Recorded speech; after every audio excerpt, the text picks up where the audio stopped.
This the Black Powder Podcast. Kick up your feet, lean on your armrest, and get your mind blessed on this conquest. Hold a grip like a 12 gauge, let this moment kick. Black people moving and having some gun ownership. I carry weight, not to keep the camera safe. It's thinking about you, my kids and my parents' faces. The big topics, they don't wanna involve us. Think we're novice, but now we're moving hard with revolvers. This the Black Powder Podcast, let's get it started.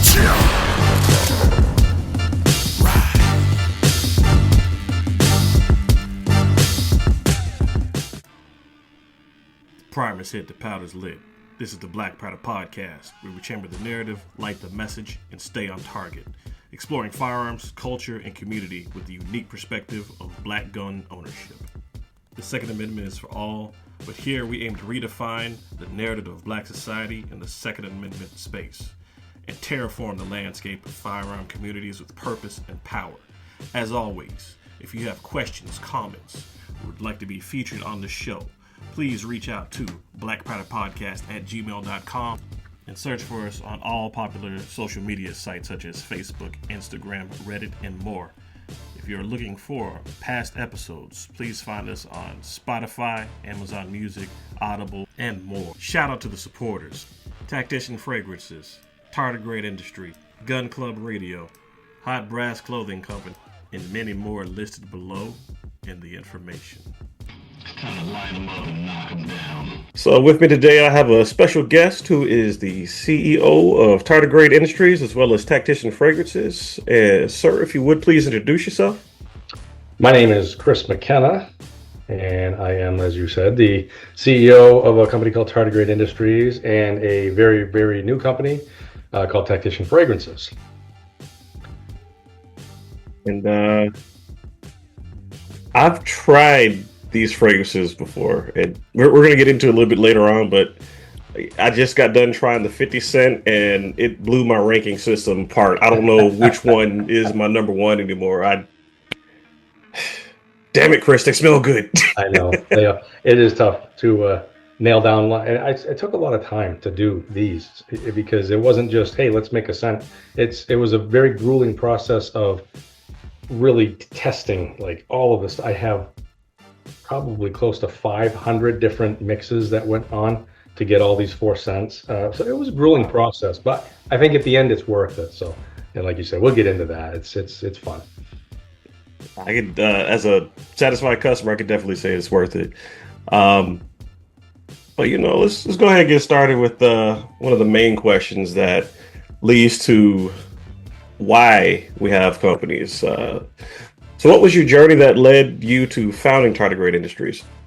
Well, this goes really deep. And I'm going to start with my childhood. So I grew up in a place called Old Town, Maine, West Old Town, Maine. Very poor, very, low community type thing. And we lived out in the Willywax. And my father worked for a mill. It was a James River company at the time. It was a paper mill. And when I was probably in the 3rd grade, he had brought home this hard hat. And it was just this with a flashlight on it. So it was, the hard hat with an accessory on it. I'm like, this is the coolest thing ever. And I took it one day. And we had a tree house that we had built. And I've been up and down it 100 times. And just one day I happened to put on that hard hat and it was a little loose and stuff, but I put some stuff in it and got it to fit right. And I climbed the tree and did something, and I fell out of the tree. And there was this rock, and my head hit this rock, and I put a massive dent in this. It was like an aluminum type hard hat in this hard hat. Wow. So I'm more freaked out about, oh my God, my dad's gonna kill me because I just messed up this thing and not realizing, And I guess that started the fascination with like protection, because had I not had that on, would I be a vegetable? Would I be dead? I have no idea. Would I just be crying to mom? I don't know. But that leads you to think, I don't know. But having that certainly started a pathway to thinking in a certain direction.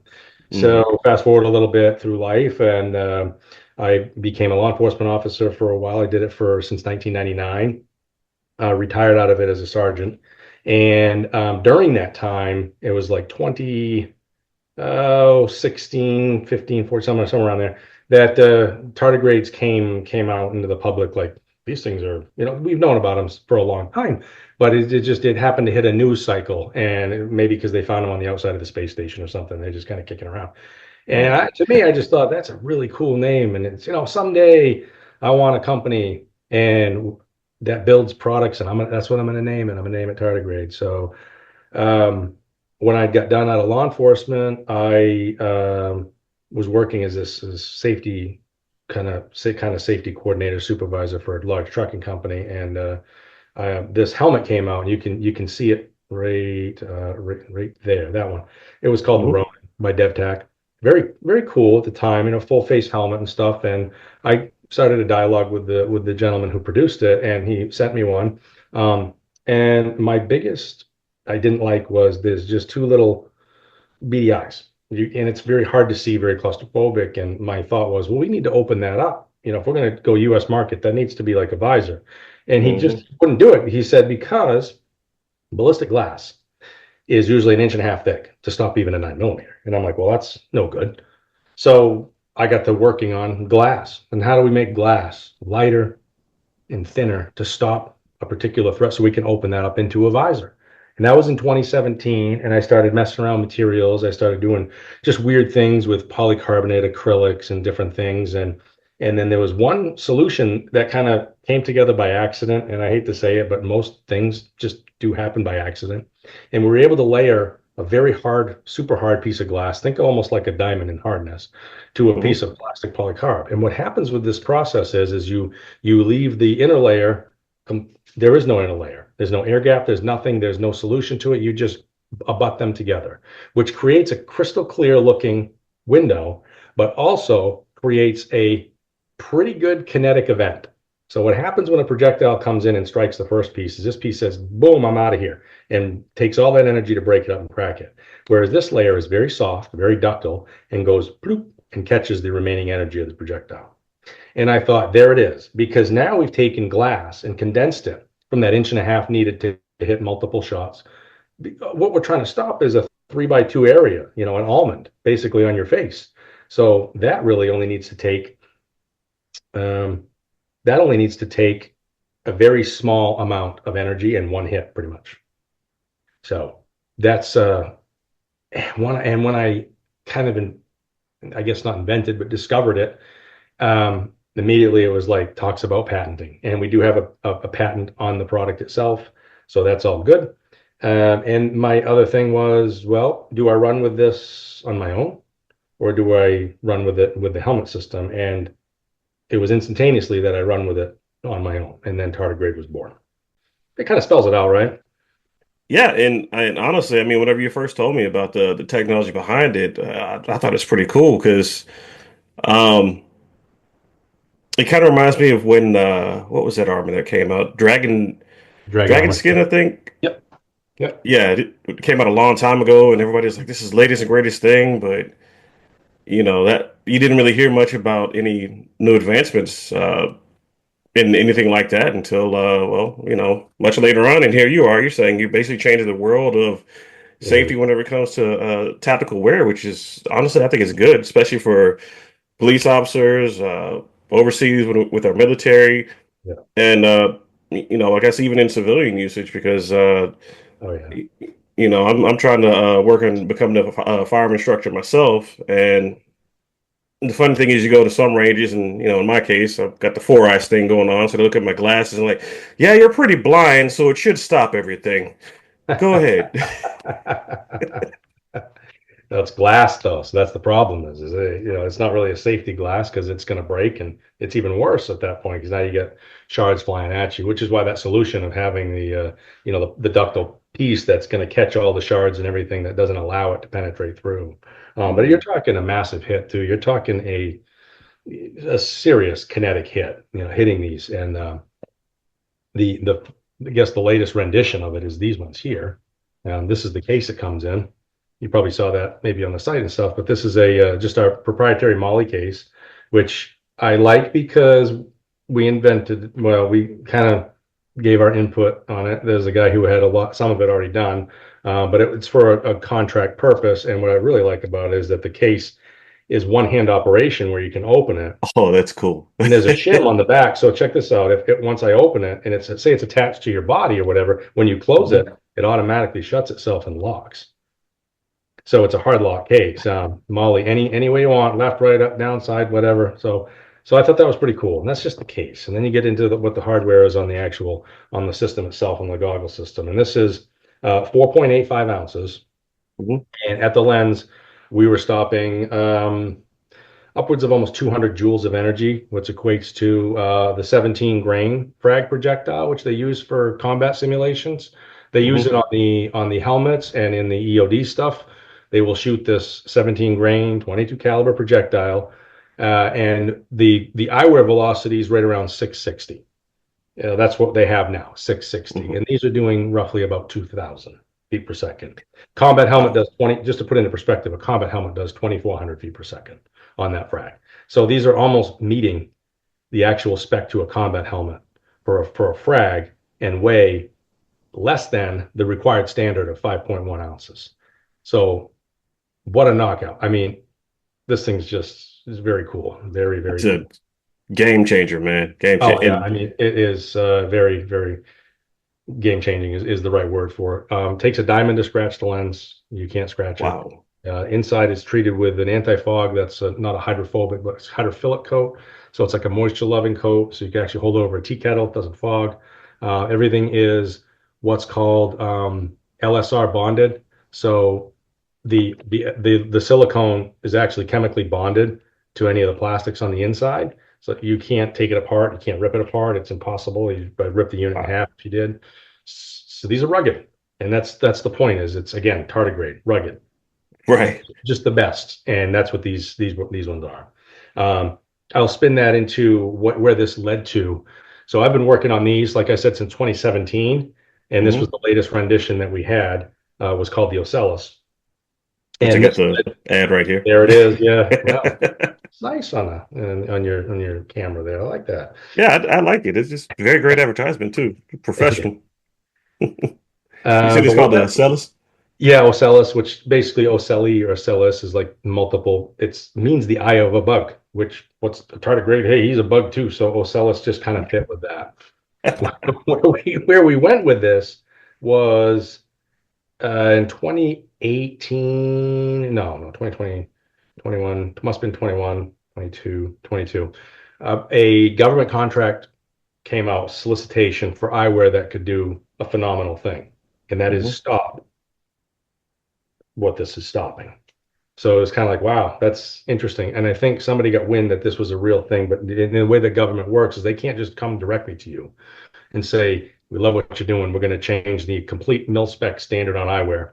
There's a process that has to be undertaken with that. So they have to put out a bid process for it.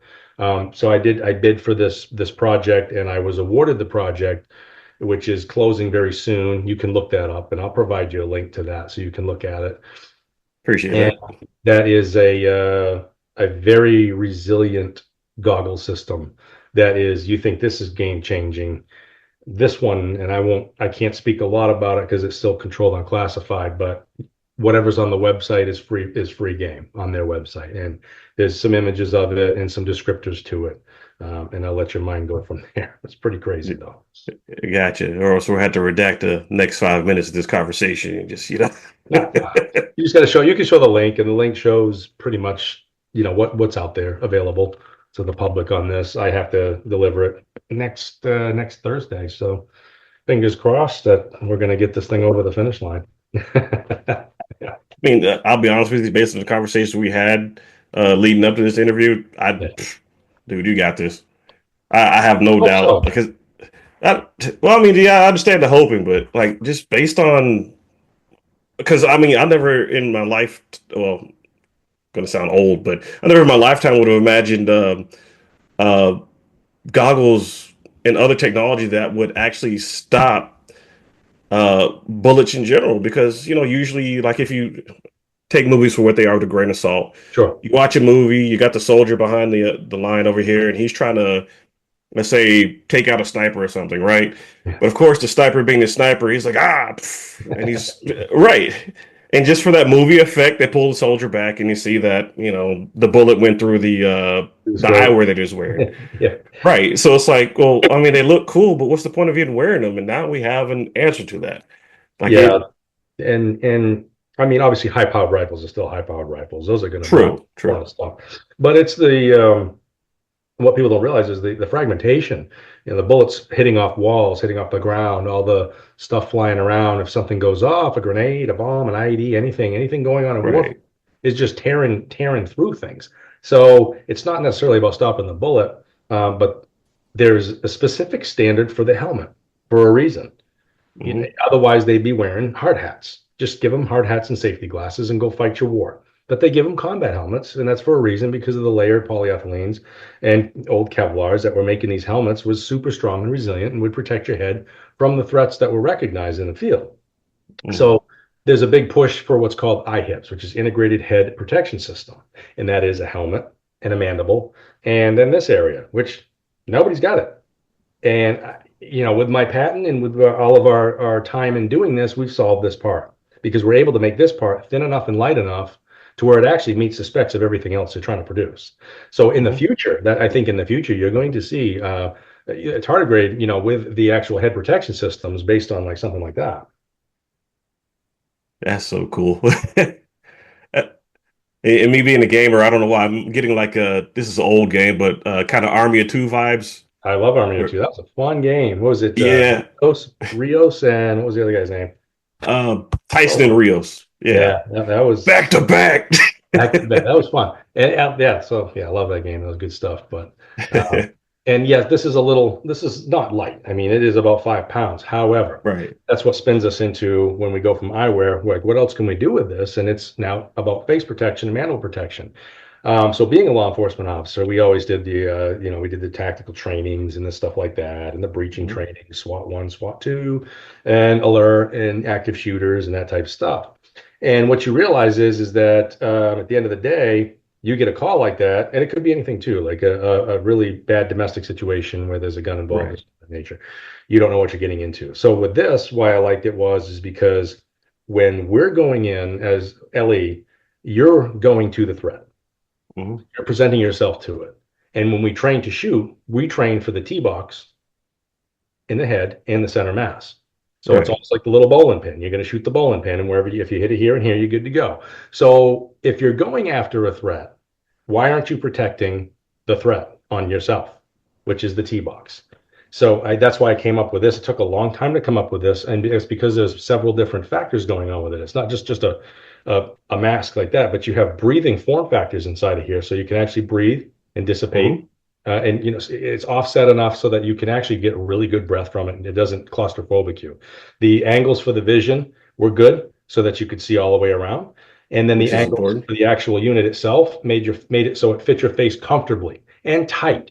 Because when you talk about like a kinetic energy effect, when it hits this, now we don't want any back face, because normal like Kevlar or hard body armor, it's going to get hit and it's going to produce a back face. And there's a certain acceptable amount of back face that's allowed through the NIJ standard, which means a bullet hits it, and let's say a back face is 30 millimeters. I'm not sure what the number is. I think it's 27, depending on the armor or what it is. But think about wearing a piece of armor and then getting hit with a round and having it penetrate still 27 millimeters. Going to give you quite the contusion. Might even break something. Right. So Right. what we wanted with this was completely, and no back face on the calibers we wanted to stop, because then it's like a hockey mask, like a little bit more of a puck hitting you in the face and jarring you. And then people see like, well, you're going to break your neck. It's like, if a 9 millimeter hit this and broke your neck, I'm going to, that, no, ain't happening. There's too much weight to that small bullet for that kinetic event to happen where it's not going to deal with it. So even what I like about this is, though, even the visor system will take the round. It'll take that round. So if a bullet actually struck the visor, it's going to be able to dissipate that energy with it as well. So very simple, counterbalanced with this. And this also acts as an axis to your neck. So my thought was, if you needed it, you could grab it with one hand, and just like a catcher's mask, you can don it, and you're good to go. Wow. That quick. So now I can see everything. I can punch out on there. It's very comfortable. I can see, beyond 210, like this way, and then taking off as simple as that. So what I liked about it was this piece here being the axis of your neck. If you wanted a combat helmet with it, you could certainly do it. And you place it, you adjust the strapping system so that it places the armor to the axis of your neck. So now you've got a protection to that spinal where your brainstem meets your spine with this. So it just made sense, from a counterbalance standpoint, from an armor standpoint. And I can honestly see us taking this to the even next level and creating our own crown system for it, so that this becomes just a helmet you drop on, and then like a hard hat, you'd have a click system which encroaches everything, clamshells it to your face with a nice, comfortable system. It's hard to see inside of this, but it is completely covered with yeah. Let me get a light here for you. Get up there. That didn't work well. Oh yeah, I see it, like the internal padding. Yeah, so you have internal padding, but you also have the foam is completely all the way, like the whole shape of the inside. So if you want to adjust these, you can simply pull these out and adjust them wherever fits your face correctly. Wow. So the whole system can be adjusted to fit the user himself. That's awesome. And the one thing that's weird to me is, like, I don't know why whenever anybody tries to implement like a new safety idea, you always have people that are like, no, no, they turn into like the Christmas story, like, no, kid, you shoot your eye out. But yet it's something that isn't there yet. And I would think that if the worst thing you have to worry about is breaking your neck, at least your face is still intact and it's in one piece versus, like, God forbid, the opposite of it, I mean, there's a better chance, in my opinion, I'm not like a doctor or anything, but there's a better chance of fixing somebody's broken neck, depending on how severe it is, if it does happen, Yeah, versus the alternative. So it's still not happening. That bullet's not going to break it. No way. I mean, right. And a rifle is going to go through it anyway, so it defeats the purpose of even that. But all handgun, 44, 9 mil, all that stuff, it's just going to bounce off. And then they're like, yeah, it bounces into your collarbone. So no matter what you do, you've always got somebody. So Right. yes, I will take the collarbone shot than a hole in my face. Thank you very much. It's Right. it's horseshoes and hand grenades at this point. So there's always the naysayers, which it actually gets into one of your questions we can get into later on, though. But Gotcha. And I just want to say that I can definitely appreciate the fact, because I was looking at the mandible as well as the cellus again, yeah, the fact that it's pretty much like a 180, if not better, viewpoint. So, because so yeah, sometimes whenever you're wearing goggles, that little part right over here is blocked off, so you have a blind spot. But yeah, these are the fact that 210. Sorry, these were engineered for 210. So you do have that side window here that you can actually peek through. Yeah, I can see. yeah, Yeah, that I could see it very great well. So feature. they were took a while, to figure out all this stuff. When you start going down, if you saw the first ones I made, you'd be like, dude, give up. They were bad. It's just this iterative process. You have to go through it, and it's the resiliency to actually just believe in yourself if you got something, and just believe in yourself and keep going and doing it. And yeah, what a journey, man! I tell you, it's been something else. But now that Yeah. it's going to be successful, Everett, I'm happy. I'm believing it. Well, I mean, I can see it happening because, I mean, hell, even Spider-Man was fighting crime at one point in, like, this raggedy suit. Yeah. And I know comic books aren't real, but he fought crime in a raggedy suit. There was a time where he had to put on a paper bag to fight crime, but you know what? He still went out and did it. If he was like, no, I can't do it because I don't have my costume all vain and everything, nothing would get done. Then he got So, but so with the mandible and the cellus, which are just mind-blowingly high-tech pieces of Yeah, safety equipment, which is yeah. awesome. Like, I'm still blown away. I mean, you told me about this before. I'm still blown away every time I hear about it. And now that I've seen it, I'm like, wow. But are you applying these features to anything else, such as maybe like some sort of shield or We some can sort of do, cornering yeah. devices?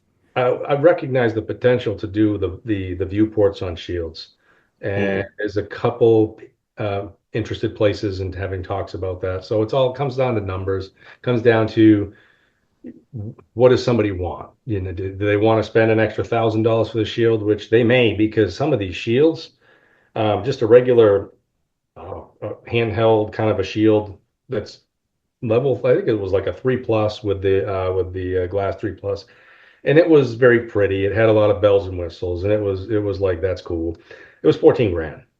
So it was, yeah. So it's one of those shields that, yeah, we'll spend an extra two for the glass if we can thin this thing down. And what we could do is so if you have a viewport about this big, so it's about, something to see through, we could actually shave that down by like 20 pounds using our glass profile. So the trade-off is the weight. So you're going to get the Cadillac or the Bugatti really for the weight standard to it.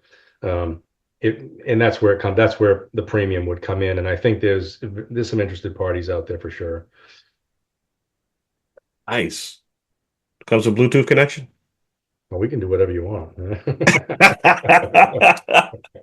Nice. Well, it sounds like you definitely are just full throttle spearheading this thing, and Yeah. I don't doubt that it's definitely going to change the world.